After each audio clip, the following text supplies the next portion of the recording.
Here we are live. Welcome everyone to a special Substack Live. It is always a privilege to be able to speak with Nobel Prize winning economist Paul Krugman and with Trump at the World Economic Forum in Davos, Switzerland, advancing a series of baffling and alienating claims. There's no better time to check in with him. Paul Krugman is the Distinguished Professor of Economics at the Graduate Center of the City of New York. He won the Nobel Prize in Economics in 2008 for his work on new trade theory, new economic theory. His Substack, indispensable, is simply called Paul Krugman, and you can find it paulkrugman.substack.com. Thank you, as always, Paul, for being with us. It's good to be here and good to not be in Davos. But anyway. Exactly. Even the food's bad. Okay. Let's move right to Davos. It was quite a Trumpian performance. Let's talk more generally about Europe before Greenland. So he really talked tough with Europe. The assessment in the Times was that he basically announced last rites on American leadership of the liberal democratic order. You've written that Europe has about equivalent leverage over us as we do them, but Trump's assuming too weak to use it. Where are we after yesterday in bilateral economic relations with the Okay. EU? I should show people. This is my T-shirt. Oh, darn. I want to I get haven't had a chance. no time. Next time I promise to wear my ex-Fed regalia. Okay. Yeah. So, yeah. I mean, what's interesting is that the Trump people came in, not just Trump, but also his mini-me's, came into Davos basically determined to demean and insult the Europeans as much as possible. But the Europeans have somewhat uncharacteristically actually showed some spine, and they sent Operation Arctic Endurance is the European troop deployment to Greenland, which is not really there to fight the U.S. invasion, but to force the United States to, really cross a tripwire if we tried to seize it by force. And then the Europeans have talked very seriously. They have this thing called the bazooka, which is the anti-coercion provision, which is relatively new. The European Union actually has a streamlined procedure for retaliating against anybody who tries to practice economic coercion against them. It's really only a little over 2 years old, but it was designed to deal with China. But it turns out it's exactly apropos for what the United States did. And faced with the reality that the Europeans might actually strike back, and they do have basically as much economic leverage over us as we do over them. uh, I've already done a Monty Python clip on the Substack, but this is the brave Sir Robin ran away, ran away, ran away. Right. Trump just turned tail. I mean, as usual, pretending that he didn't, but that's what actually happened. Oh, okay. So that's your assessment, particularly about the Greenland. I know you're not Paul. You've written pretty persuasively how the taco theory is Right. overly embraced. In fact, his pernicious follow through can be bad. But here, you think we have a quintessential Trump chickening out? Yeah. Yeah, on this one, I mean, the overall, people say, "Oh, it's talking always chickens out," but in fact, we've got massive tariffs. In fact, we've got Minneapolis under siege, and so on. But on this occasion, he did when the Europeans actually stood up to him. Um, he did, in fact, just turn tail. And, this is a lesson. Taco doesn't happen automatically. It requires some courage, and but it's the effect. Now, this is not over, right? Anyone who thinks Yeah. that Trump has learned his lesson and will change his ways, come on. This is this was just he realized he couldn't bully his way through this week, and for all we know, it'll all come back a week or two. Already he's started. Latest. Not that you should take anything he says terribly seriously, but but it's clear that this is not over, and that he may, in fact, still decide down the pike to try to seize Greenland or Iceland, which he thinks is the same place, or something like that. Yeah, I mean, he is so chaotic and inconsistent. Um, But he makes it. He says that the U.S. is keeping the whole world afloat. Um, and you're as you mentioned, Europeans pushing me. I think this is a little bit of a side, but it's both strength, but also, man, oh man, they're just sick of it. He is so purposely humiliating to them to come into that kind of venue and just completely. I'm not sure what is the semi-polite word to use, but all over them. He's such a insulting, crass guy. Yeah, and there were little things like saying, "If it wasn't for us, you'd all be speaking German." And guess what people in that part of Switzerland speak? Uh, but, but but also, I mean, if you read it, his it's hardly a speech, but anyway, his whatever it was, his rant, there was other stuff too. It was all this demeaning stuff saying, he was actually a little bit less explicit than usual, basically saying brown people are destroying your society.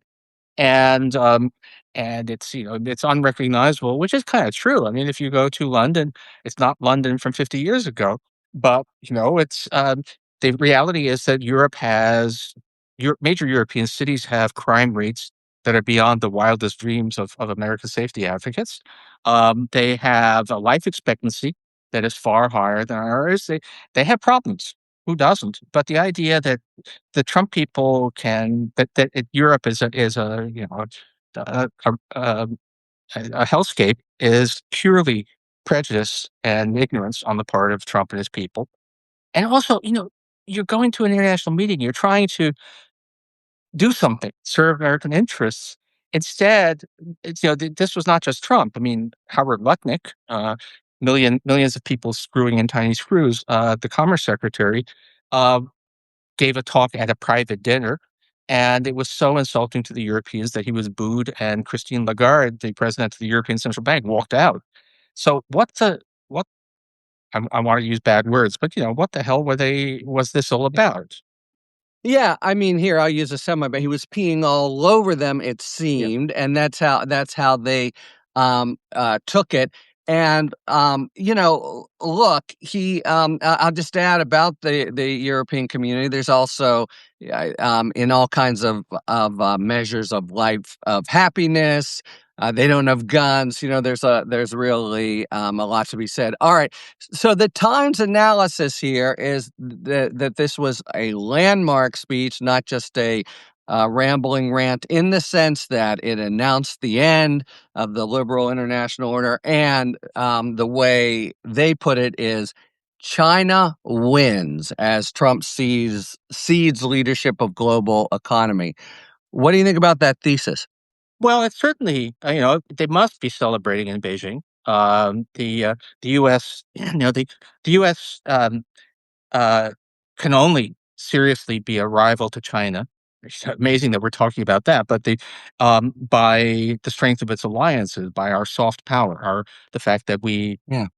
I think most of the American people still share values with the rest of Western democracies, but unfortunately, the administration does not. And so now, this might, instead of being a win for China, it could in the end be a win for Europe because the Europeans are now learning the hard way that they need to stand on their own. And if they choose to, if they can get their act together, which is still very much up in the air, but if they can get their act together, Europe has an opportunity to really be the superpower that it in a way that nature wants it to be. But it was amazing, and, although, there was Trump's stuff was not that coherent in a way. The earlier speech, day earlier by Mark Carney, Prime Minister of Canada, was a much he laid out what America is doing much more clearly than Trump did, and it is an amazing thing. We just, in the space of a year, we've tossed away the whole system of alliances leadership that we built after World War II. And that really resulted in a period of, economic hegemony and prosperity for us, but around the world that was really unprecedented.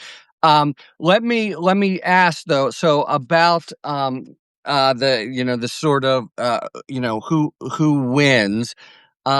He made the touted tariffs, tariffs, tariffs, the sort of price of admission to the United States. Europe, as you say, is really, I mean, it stepped up in Greenland, it stepped up in Ukraine funding where the United States has much withdrawn. The whole thing has, to me, the dynamic of like Mad Max with "We want your, oil," Yeah. and the people behind the wall. But you explain that there's, Europe has about the same power over us.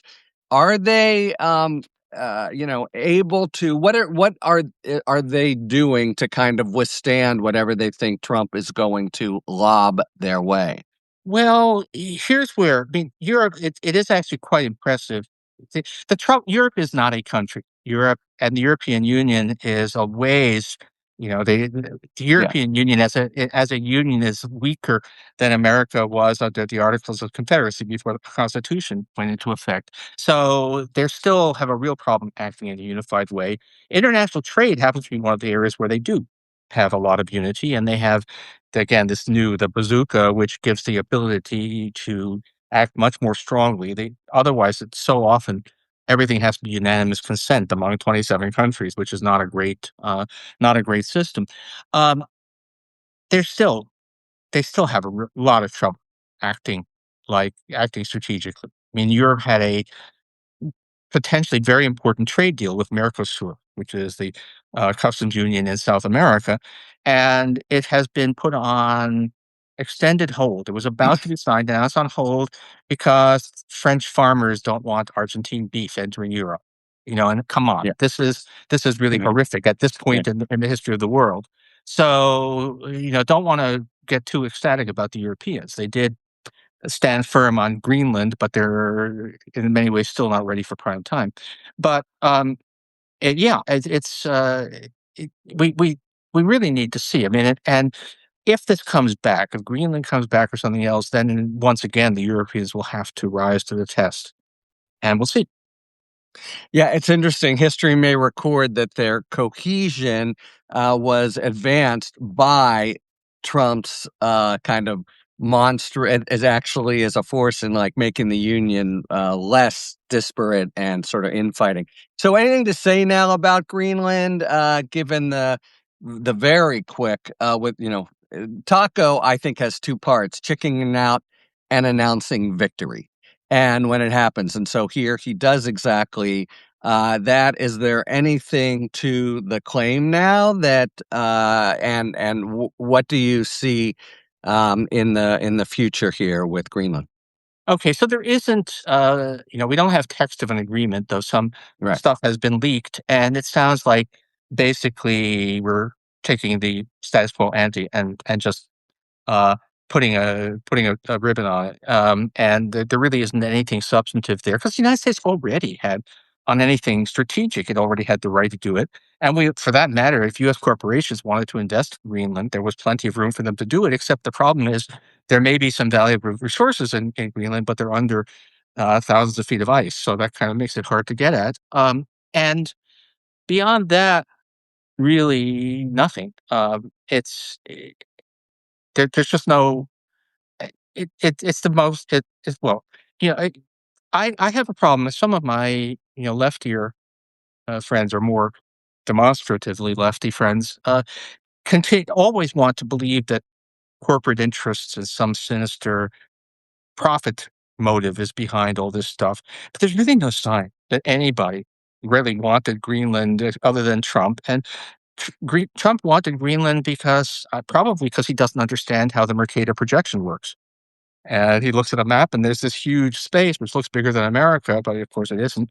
And it's really that I think the main thing out of all this, what gets me is that uh, not the specifics of Greenland or even the specifics of the confrontation with Europe, but the fact that we have this um, horrific, mean spirited ignoramus who is clearly also experiencing cognitive decline. God knows if we shouldn't sugarcoat that, and that he's still in power, and that his entire party is totally deferential to him, no matter how crazy he gets. All right, I think this is sort of a segue from Davos to the general state of play. In the business community in particular, Paul, you've got a couple great articles in a tour de force if chart heavy, in the Substack about a year of Trump 2.0. Part of Davos was the touting of the supposed, economic robustness based on the stock market. Let's move to the sort of this is a time for first year Yeah. assessments. How's the economy doing after a year? Okay. So it would be great if it was a complete implosion, and that's not. I mean, it would be Right. great for the ease of narrative if it was a For complete. democracy, perhaps. Yeah. Yeah. But uh, it's not a great economy. It's in terms but it's bad in weird ways. That's what I would say. Stocks are up, although stocks are up around the world, and they're actually up more in non-U.S. stock Yeah, markets than they are I here. hadn't seen this point till you made it. It's Yeah, 16%. Well, it's double that in Europe, so it's yeah, not much of a boasting point if you're trying to assert world domination. yeah. Now GDP growth, it looks like it's coming in very fast right now. Although there's lots of questions about that, and at some level, I feel that particularly in this age of dubious technology ventures, GDP may be. It's actually we do better at looking at wages and employment, which are that's what actually matters to people. And on those measures, we're doing not great. It's Unemployment has been creeping up for more than a year. It's still there's some questions. Is that how bad is it really? And we can, the thing that is really undeniable is that it's very hard to find a job.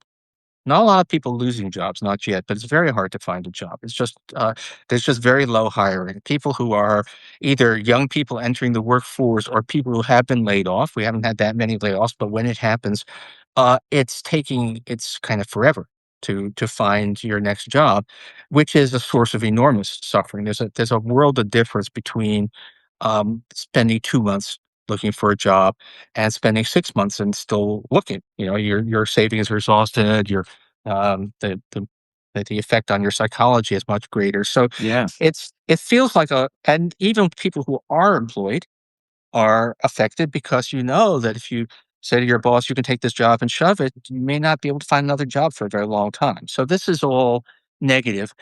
Um, Conventional measures, is this a recession by the standard measures of recession? No, it isn't. And it doesn't look like one is developing anytime soon.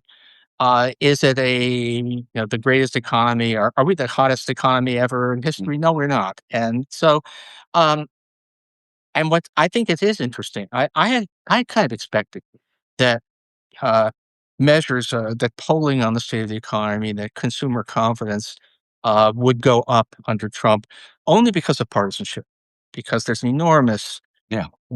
people, but mostly because of partisanship. We everybody responds to the political situation. Democrats are more likely to say the economy is good if a Democrat is in charge. Republicans when Republicans, but it's not symmetric. Republicans are much more historically. Republicans, boo louder and cheer harder. Right. So I thought that Trump would get a bump out of that, and also, inflation has been fairly low since 2023, which means that the inflation spike of 2021, 2022 is receding in the rearview mirror. So I thought that people would be more positive. Instead, we have incredibly low consumer confidence, incredibly low ratings on the economy, which I would say is Maybe partly, even more than warranted, a lot of people would say, right? Which is a yeah, strange turnaround for the Trump era.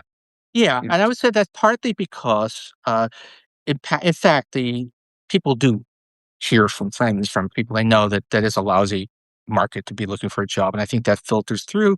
And there's also, I think, a real sense of betrayal.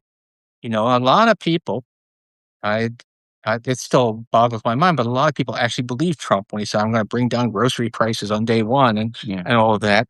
And the fact that he didn't, and the fact that he seems to be interested in everything else, and that he keeps on claiming that things are wonderful. people got really mad at Biden for saying mostly true things about, the good aspects of the economy. I guess they're even madder when somebody says, pay no attention to the prices on the grocery shelf right in front of you. Uh, Believe what I say. And even Republicans, at least some Republicans, aren't willing to go there. It also seems to me he's such a, as in other areas, Donnie One Note, maybe we call on, and the economy. It's always tariffs, tariffs, tariffs. Something that I think doesn't really connect with people. But he's asserted to America that other countries are going to pay for the Yeah. tariffs. Is that accurate? Yeah, he said it over and over again, Yeah. and, we knew this is let's say that, economists get a lot of probably justified, ribbing for, bad, predictions and all Yeah. that, but, um, it was pretty much unanimity among professional economists that no, foreigners wouldn't pay the tariffs, Americans would, and that's what's happened. Now, a lot of it is still being swallowed by business, so it hasn't been fully passed on, and it's also true that, there's been a lot of tariff avoidance. Not exactly, there's a big difference between avoidance and evasion, as I'm sure you know that, right? Uh, Smuggling doesn't happen very much in the modern world. It's kind of, it's too hard to do that. But exploiting the fine print in the law to avoid paying tariffs, there's a lot of that. So the effective rise in tariffs is only about half of what it looks like on paper. And given that, well, yeah, it is showing up in consumer prices. And, the uh, Surprise. Yeah. I have a whole closet, more or less, a whole cupboard full of Italian pasta because there was a, threatened 100% tariff on Italian pasta, and look, the domestic stuff really is crummy, and it's not even that I I got hear it's something about the water. I don't know what it is. It's always better in the Italian stuff. and it would just disappear from the stores if the tariff Yeah. went into effect. Now, it Yeah. turns out that's on hold, but, what I still don't that was a rational decision on my part. Right. I want to return for a second to the business community. You mentioned some people's thoughts that they're behind this, and you've actually written that so many of them have entered into a foolish Faustian bargain, as you Yeah. put it, and that Trump's supposed championship of the richest is bullshit as far as businesses go, and also really precarious as far as business people go. You've talked about the real need out of self-interest for business people to like get it together and band together, maybe similar to Europe, and sort of push back. Uh, Talk for a second about the specific place of the business community these days.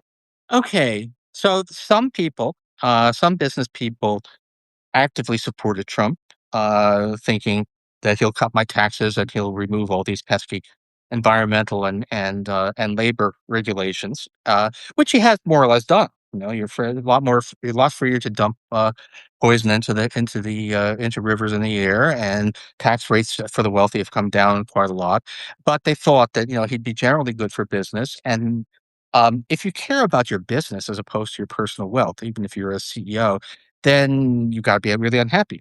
There's a lot of companies have suffered from Trump, but, they but business isn't speaking out much, because instantly, more or less, they transitioned from greed to fear. Before Trump took power, they said, "I'm gonna get lots of stuff," and then they look around and say, "Oh, it's not so great, but this is there's no rule of law here. This is a regime that punishes people who speak Yeah. out." And so, they all and it's during the election, some of us tried to say, "Look at what happens everywhere. When oligarchs back a strong man, they think they own him until the moment when he has the guns, and all of a sudden it turns out he owns you." Yeah. And it's happening again in the United States. So, can they get their act together to act collectively? I mean, I'm gonna keep on urging them to, but it is very, it is very rough, and uh, fools, I have to say. It's, I guess, well, Elon Musk doesn't read history, right? Right. Yeah.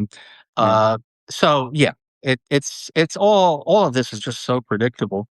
And look, it's gonna come what I think is impressive is that there's a lot of just grassroots resistance. I mean, uh, uh, so the CEOs may be the last to come around, but they will maybe once it starts to look like he's on his way out, and then they'll all of a sudden explain to us that they were against him all Right. along. Right. Well, we're going to have a lot of such statements.